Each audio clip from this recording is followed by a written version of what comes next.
Olá, boa noite! Está começando o Sem Tabus e eu aqui muito feliz outra vez. Esse encontro para mim é sempre muito especial. Seja muito bem-vindo e bem-vinda! Hoje nós vamos falar aos pais, mas também aos filhos sobre a vida sexual. Pais, vamos abrir o jogo. Nossos filhos já não são mais inocentes. Ao chegar na adolescência já tem muita informação. Às vezes, informações vindas de lugares ou fontes que não são as mais confiáveis. E nós continuamos nos prendendo, nos permitindo fazer silêncio diante de uma necessidade. Nós precisamos abrir o jogo sobre sexo, sexualidade de um modo geral, mas especialmente sobre sexo também com os nossos filhos. A começar das questões básicas. Nós ainda temos muito medo, temos muitos tabus. Vamos falar sobre isso no programa de hoje? Então fica com a gente, pode ser um excelente encontro, especialmente quando você participa, quando você entra em contato com a gente, manda suas questões, pergunta. Para nós é um prazer imenso saber que você está aí do outro lado, que confia nas nossas informações, que soma com as nossas informações. Muito obrigada. Que Deus te abençoe. A minha convidada de hoje é psicóloga, palestrante e tem muito costume de lidar com os sentimentos, com os medos, com as angústias humanas e esta relacionada à sexualidade dos filhos é uma angústia presente também no seu trabalho. Bem-vindo e boa noite. Ah, minha amiga, como é bom recebê-la aqui, Vanessa de Oliveira. Muito obrigada, é sempre um prazer, sempre um convite maravilhoso. Boa noite para você que está em casa. Obrigada. O que dizer sobre esse tema? Olha só, um estudo realizado na Etiópia procurou avaliar a prevalência das discussões sobre a sexualidade entre pais e filhos. Na Etiópia, participaram do estudo 781 jovens com idade entre 10 e 24 anos. Sim, 10 anos, já foram feitas perguntas a respeito de sexo. Crianças com 10 anos já sabem muita coisa, inclusive na Etiópia. O resultado foi que apenas 25% dos pais conversam com os filhos sobre sexo. Mas você pode dizer que é por se tratar de um lugar pobre como a Etiópia. Mas outra pesquisa deu conta, por exemplo, que no Reino Unido, apenas 26% dos pais falam de sexo em casa. Motivos? Os mesmos, tanto na Etiópia, um país pobre, como no Reino Unido. Uau! Muitas riquezas, muito conhecimento intelectual, muitas possibilidades, mas igualmente os pais não falam sobre sexo. Os motivos? Tabu? Vergonha? Vanessa, como lidar com esse tema que é ainda tão desagradável para alguns pais lidar com os filhos? Começa a ser desagradável porque os pais não tiveram essa educação. Nunca foi trabalhado no nosso mundo que os pais passam essa informação para os filhos. Tem muito a ver com as questões pessoais, como eles lidaram com a própria sexualidade, quando eles iniciaram, se iniciaram de uma forma correta, se foi feito de um jeito coerente com aquilo que eles falam. Então, muito do tabu e da vergonha que é colocada na família tem a ver, às vezes, com a sexualidade que o pai iniciou e a mãe iniciou de forma também incoerente, errada. E aí, como ele vai trazer esse tema para o filho? Tem muito a ver também com as questões de informação geral, porque a gente trabalha a sexualidade de uma forma negativa e não de uma forma positiva. A sexualidade muitas vezes ainda está ligada à perversidade, a algo negativo, a algo ruim. Então, como é que eu vou trazer para o meu filho uma informação negativa a esse respeito? Então, deixa que ele busque a informação na escola, que outros canais o informem.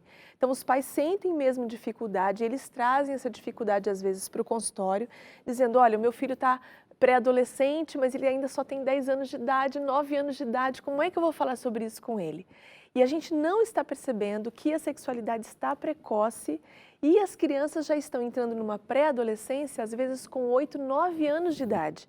Já temos crianças entrando na pré-puberdade. Então é preciso que os pais conversem, primeiramente, a respeito da sua própria sexualidade com o cônjuge.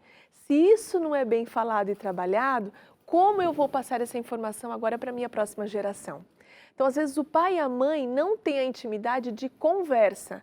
Por exemplo, eu tenho casos de pais que me trazem a seguinte questão: meu filhinho, minha filhinha de 3, 4 aninhos de idade está tendo algum tipo de masturbação, ou seja, colocando a mão no órgão genital, na genitália. Como eu lido com isso? Olha, você precisa conversar com a sua esposa, com o seu esposo, e vocês precisam abordar a criança. E os pais dizem, mas a gente não conversa sobre isso. Não existe essa intimidade entre nós para falar sobre essa questão do nosso filho. Então, há um entrave na própria sexualidade dos pais.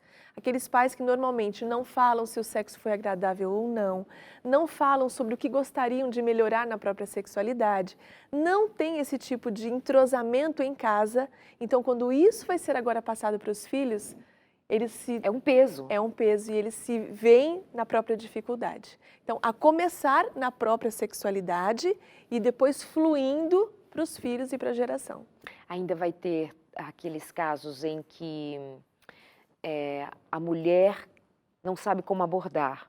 Sim. O marido talvez seja mais durão e tal, não fala, ou vai agir de uma maneira mais rude. Sabe aquelas incompatibilidades também de lidar com o tema não resolve. Que é exatamente isso que você está dizendo, de não saber lidar com isso entre eles, até no que diz respeito a o momento de falar com o filho, como falar com o filho, se vai falar com o filho, se deve falar com o filho. Então, isso é realmente algo assim fundamental que você está trazendo. É muito... Parece uma lógica assim escancarada e que a gente precisa abordar, homens, mulheres, pais e mães. Quando nós nos tornamos pais, nós descobrimos tantas fragilidades nossas, né? Muitas. E é incrível como os filhos detectam isso, detectam a fragilidade. E eles vão muitas vezes trazer a pergunta para saber se você sabe e se você trataria o tema com naturalidade. Quando eles percebem que há um tabu para você, já vem uma mensagem consciente dizendo, há algo errado aí. Isso não é para ser falado, é para ser velado, é para ser escondido. Então, os próprios filhos começam também a tratar a própria sexualidade de uma forma proibitiva. Não posso falar com os meus pais, não posso pedir a eles essa informação, porque eles também acham que isso é errado. Então, como é que eu vou tratar com naturalidade uma coisa que para os meus pais é errada? Veja só, os meus filhos, eu tenho 2 filhos de 7 e 11 anos. Eles às vezes vão brincar, jogar bola com os meninos e muitas vezes estão lidando com crianças que não têm o mesmo costume que nós temos. Não costumamos falar palavrão em casa, mas esses meninos muitas vezes trazem palavrão e trazem palavrões de forma dentro da própria sexualidade. Então eles trazem essa informação, mamãe, fulano disse tal palavra a respeito do meu órgão genital. Ele usou uma palavra diferenciada. Se eu digo para o meu filho, que coisa feia, que coisa horrorosa, não se diga isso, e encerro o tema, ele fica com uma informação dúbia, onde na adolescência ele vai ficar muito mais voltado para o grupo social do que para a minha informação. Minha mãe é careta, minha mãe nunca ouviu falar essa palavra, ela já trata a palavra de uma forma agressiva. Então, quando eu abro essa informação, e aí, o que você acha sobre isso? O que a gente sabe sobre os nomes que nós damos ao nosso corpo? Como é que os seus amiguinhos têm tratado essas questões? Você tem ouvido isso na escola? O que você já soube de informação? Então, é aí que você começa a ensinar sexualidade para o seu filho. É na mesa em casa. Eu imagino, pelo ouvir e por também como mãe, saber que nosso medo é justamente por onde começar. Sim. O que eu digo primeiro? Eu vou perguntar, por exemplo, é uma pergunta que eu te faço. Devem os pais abordar os filhos abruptamente? E aí, filho, você já fez sexo? Coisas do gênero assim. Tem pais que, quando houve uma informação, a psicóloga falou, eu ouvi lá no Sem Tabus que a gente deve falar com os filhos. Tá bom, aí enche o peito de coragem, diz, filho, vamos conversar sobre sexo, e vai na tacada ali.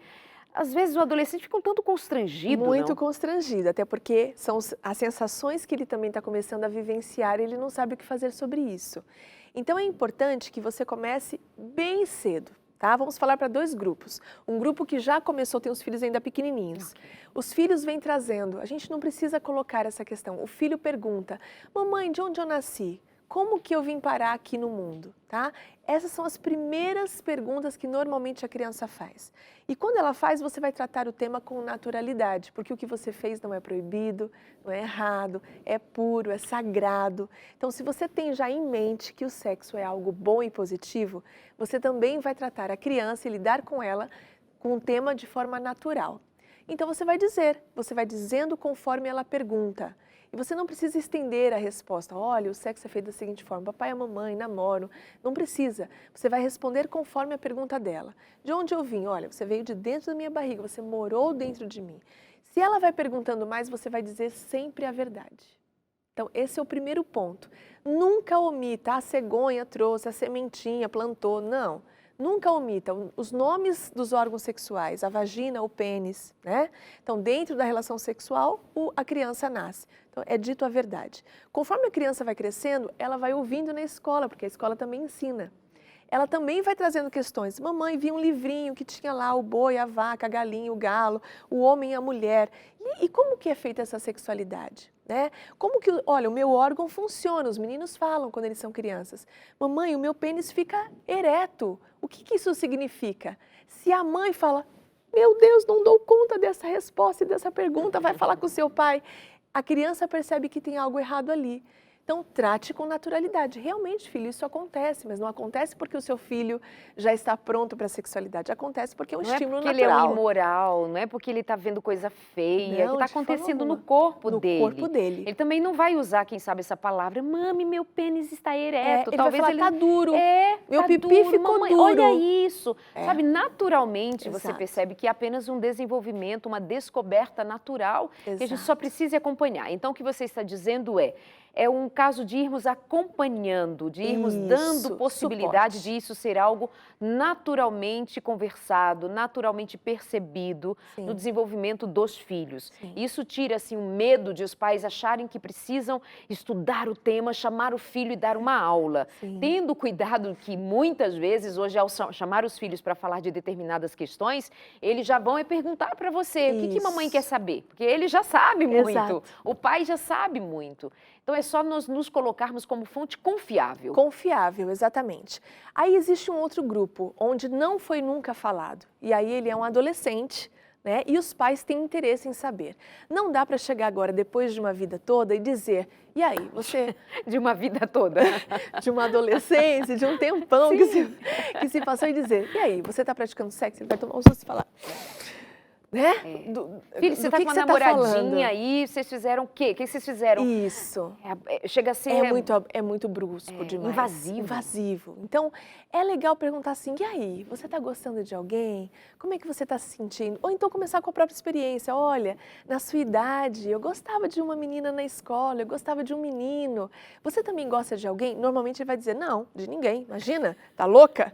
Né? Odeio meninas, principalmente quando é uma pré-adolescência ali, né? Mas você vai contando um pouco mais da história e mostrando uma abertura para aceitar o que o filho vem trazendo. Ou então, quando você está assistindo alguma coisa e passa uma cena de um beijo e a família fica naquele cri, cri, todo mundo, né? Tipo, e agora? A gente se esconde, a gente muda de canal, o que a gente faz? É um momento também para trazer alguma coisa sobre isso. Na mesa você pode comentar, olha, uma amiga minha tem um filho de tal idade e o filho está passando por esse contexto, está namorando e a mãe veio me trazer tais dúvidas. Os adolescentes vão ligar a antena, opa, está falando de algo que se relaciona a mim também, estou identificado. E ali você pode começar a abordar de leve alguns assuntos. Você tem alguma dúvida? Olha, você está para ficar mocinha, você vai menstruar. Vamos na ginecologista para a gente entender como está o seu corpo. Sabe como aconteceu comigo? Né? Então, quando a mãe conta da própria experiência e abre, estende para que a filha também possa falar de si, ela dá segurança para que o adolescente possa falar, né? Ou então perguntar. Agora você toca num ponto tão simples do desenvolvimento humano, especialmente no caso das meninas, menstruação, e muitas mães têm dificuldades ainda de lidar com isso, de falar abertamente sobre isso. A menina já está crescendo, já tem 9 anos, 10 anos, já tem meninas menstruando com 10 anos. Pois é. É assim, chega a ser uma negligência dos pais é uma negligência. não abrirem essa questão como algo Natural. Sabe, negligência de não alimentar, negligência de não cuidar, negligência de não levar de não matricular o filho na escola, de não levar ao médico, negligência, não se responsabiliza por isso? Aí você considera um crime, como assim não leva o filho no médico? Mas imagina coisas tão simples, você deixar uma menina menstruar na escola, sei lá, onde estiver, sem nenhuma informação. O que aconteceu? Sim. Ou o que ela soube foi porque a professora disse, porque outros falaram. Puxa, e nós? Estávamos fazendo o quê? Escondidinhos, assim, com vergonha? A gente perde tão lindas oportunidades de Sim. participar do crescimento de um filho, de uma filha, não é? Sim, exatamente. Tanto para o menino quanto para a menina. Então é importante dizer para a menina, filha, olha, vai descer sangue da sua vagina. Por que a gente tem medo de falar sobre isso? É como se fosse assim, coisa horrorosa que eu estou falando, né? Filho, olha, você vai ter poluição noturna. Vai começar a sair sêmen do seu pênis. O menino também é negligenciado nesse aspecto. É verdade. Né? Porque ele não sabe o que vai acontecer, mas de repente uma noite ele acorda todo molhado. E o que foi aquilo? Eu não fiz xixi? O que aconteceu comigo? Se ele nunca ouviu a respeito disso, ele não vai saber a informação. Ah, nada não, menino. Coisa de quem? Coisa de homem. Peraí, como assim nada não é coisa de homem? Exato. Então, sim, os meninos, por volta ali de 12, 13 anos de idade, eles começam agora a ser capazes de gerar vida. Olha que coisa importante! E se ele não tem informação, o que ele vai fazer com isso tudo que está acontecendo com ele? É até uma dica legal dizer para o filho, olha filho, quando isso acontecer, vai lá, lava a sua cuequinha, estende para ninguém ficar vendo o que está acontecendo com você, é a sua intimidade, você pode respeitar isso. Mas é importante que você conte a ele o que está acontecendo, que a menina saiba como é o ciclo menstrual, quantos dias dura, que isso vai acontecer todo mês, até que ela se torne agora uma senhora. Então, ela vai ter que ter cuidado, se preparar, levar um absorvente na bolsa, às vezes ela está na escola, isso acontece, todo mundo ali vendo ela passando por uma situação difícil, se sujando muitas vezes, né? Então, a mãe precisa sim acompanhar essa filha e também precisa o pai também entrar dentro dessa discussão, dizer para o filho o que ele deve fazer, como foi a experiência dele. Então, são informações básicas que acompanham a adolescência dos nossos filhos e que, se a gente não contar, a informação vai vir muitas vezes deturpada, de uma forma completamente inconsistente, incoerente. Ah, você já tem poluição noturna, então agora você já pode fazer, vamos ver com quem que você vai sair. Tem toda uma mídia influenciando a respeito disso. Para explorar o quanto antes explorar a sexualidade dos meninos e meninas, de modo que muitas vezes não condiz com seus princípios, com seus valores, os valores da sua família. E, gente, ao negar esse tipo de conhecimento, de informação, de diálogo, por trás, o pano de fundo nós estamos negando a obra que Deus fez. O que Deus fez, homem e mulher, nesse desenvolvimento, com cada fase, com cada descoberta. Então, nós tiramos isso que é tão da criação de Deus e relegamos alguma coisa feia, que parece mais ter a ver com um segredo, alguma coisa assim do demônio. Velada. Velada, coisa feia. Tira a mão daí, coisa horrorosa. Rapidinho, nosso intervalo, já estamos de volta. Até já.